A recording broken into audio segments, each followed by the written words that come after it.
इंसान एकमात्र ऐसा प्राणी है जिसे परमात्मा ने इस संसार का हर एक शक्तियां प्रदान किया है, जिससे वो हर वो कठिन से कठिन और आसान से आसान परिस्थितियों से लड़ सकता है और अपने जीवन को एक सही दिशा दे सकता है। लेकिन हम इंसान अपने खुद के ही दिमाग और मन को अपने कंट्रोल में नहीं रख पाते, बल्कि धीरे धीरे हम उसके गुलाम बन जाते हैं और उसी के अनुसार हम हर चीज करते हैं और धीरे धीरे हमें वो एक आलसी इंसान बना देता है, जिससे हम अपना हर काम के लिए दूसरों पर डिपेंडेंट होना पड़ता है, क्योंकि हमारा दिमाग हमेशा स्टेबल कंडीशन में रहना पसंद करता है और वो अपने रिक्वायरमेंट के अनुसार हमें आलसी बनाते जाता है। तो इस कहानी के माध्यम से हम समझने की कोशिश करेंगे कि यदि हम अपने कार्य को लेकर आलस करते हैं या किसी दूसरे इंसान पर डिपेंडेंट रहते हैं तो इसका क्या परिणाम हो सकता है। एक कहानी एक किसान और चिड़िया की है।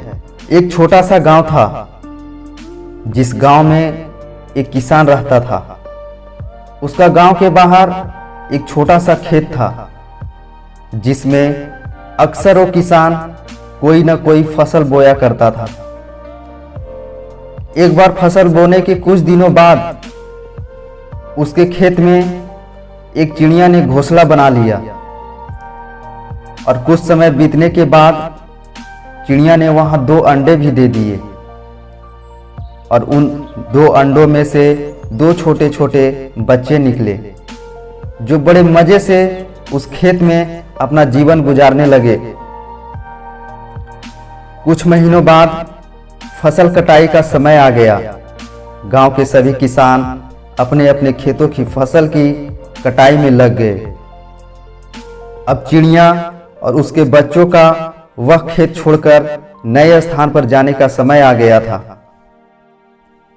एक दिन खेत में चिड़िया के बच्चों ने किसान को यह कहते हुए सुना कि कल मैं फसल कटाई के लिए अपने पड़ोसी से पूछूंगा और उसे खेत में फसल काटने भेजूंगा। यह सुनकर चिड़िया के बच्चे परेशान हो गए। उस समय चिड़िया कहीं गई हुई थी। जब वह वापस लौटी तो बच्चों ने उसे किसान की बात बताते हुए कहा, माँ, आज हमारा यहाँ अंतिम दिन है, इसलिए रात में हमें दूसरे स्थान के लिए यहाँ से निकलना होगा। लेकिन चिड़िया ने उन्हें समझाते हुए बोली, इतनी जल्दी नहीं है बच्चों, क्योंकि मुझे नहीं लगता कि कल खेत में फसल की कटाई होगी। और अगले दिन कुछ ऐसा ही हुआ और चिड़िया की कही बात सही साबित हुई। दूसरे दिन किसान का पड़ोसी खेत में नहीं आया और फसल की कटाई भी ना हुआ। शाम को किसान जब खेत में आया और देखा कि खेत में फसल की कटाई नहीं हुई है तो उसने पड़ोसी को बहुत भला बुरा बोला और उसने बोला कि ये पड़ोसी तो नहीं आया, ऐसा करता हूं कल अपने किसी रिश्तेदार को भेज देता हूं। चिड़िया के बच्चों ने फिर से किसान की बात सुन ली थी और परेशान हो गए। जब चिड़िया को उन्होंने ये बात बताई तो वह बोली, तुम लोग चिंता मत करो, आज रात को भी हमें जाने की जरूरत नहीं है, क्योंकि मुझे नहीं लगता कि किसान का रिश्तेदार आएगा। और ठीक ऐसा ही हुआ। किसान का रिश्तेदार भी अगले दिन खेत पर नहीं पहुंचा। ये देखकर चिड़िया के बच्चे हैरान थे कि उनकी मां की हर बात सही हो रही है। अगली शाम किसान जब खेत पर आया तो खेत की वही स्थिति देख उसने अपने रिश्तेदार को भी बहुत भला बुरा बोला और उसने बोला कि ये लोग तो कहने के बाद भी कटाई के लिए नहीं आते हैं। क्यों ना अब कल मैं खुद आकर फसल की कटाई शुरू करूंगा।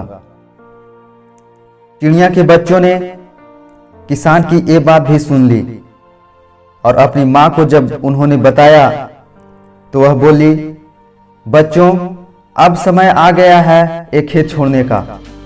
हम आज रात ही एक खेत छोड़कर दूसरी जगह चले जाएंगे।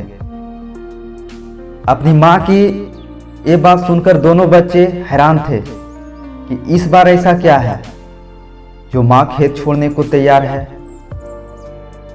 और जब उन्होंने पूछा तो चिड़िया बोली, बच्चों पिछली 2 बार किसान कटाई के लिए आलस कर रहा था और दूसरों पर निर्भर था। दूसरों को कहकर उसने अपने काम से पल्ला झाड़ लिया करता था, लेकिन इस बार ऐसा नहीं है। इस बार उसने यह जिम्मेदारी अपने कंधों पर ले ली है, इसलिए वह अवश्य आएगा। और उसी रात चिड़िया और उसके बच्चे उस खेत से उड़ गए और कहीं और चले गए। इसलिए यदि आप दूसरों की सहायता लेना चाहते हैं तो दूसरों की सहायता लेने में कोई बुराई नहीं है, किंतु यदि आप समय पर काम शुरू करना चाहते हैं और चाहते हैं कि वह समय पर पूरा हो जाए तो उस काम की जिम्मेदारी स्वयं लेनी होगी, क्योंकि दूसरे भी मदद उसी को करते हैं जो अपनी मदद खुद करता है। इस कहानी से आपको क्या सीख मिला, कमेंट करके जरूर बताइएगा।